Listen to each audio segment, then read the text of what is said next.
ఎప్పుడు కూడా క్యాన్సర్ వాళ్ళు మీరు ఒకటి గుర్తుపెట్టుకోండి, ఇది క్యాన్సర్ కారు అనుకోండి, ఇది మన ఇమ్యూనిటీ కారు. ఈ 2 కార్లు రోడ్డుపై పక్క పక్కన ఉన్నాయి, రేసు. ఇది క్యాన్సర్ కారు, ఇది మన శరీరపు ఇమ్యూనిటీ కారు, రోగనిరోధక శక్తి కారు.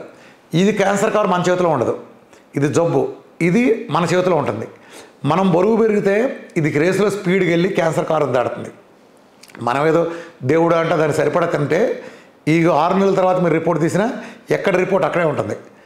మళ్ళీ అలాగే కొంచెం కిందకి వెళ్తే పర్లేదు, కానీ బాగా కిందకి వెళ్ళారంటే క్యాన్సర్ మన మీదకి వస్తుంది. ఈ 3 సందర్భాల్లోనూ క్యాన్సర్ అక్కడే ఉంటుంది. దాన్ని దాటి ముందుకెళ్ళినా, దాని పక్కనే ఉన్నా, దాని కిందకి వెళ్ళినా, క్యాన్సర్ ముదురు తెచ్చుకున్నా ఇది కేవలం మన చేతిలో ఉంటుంది.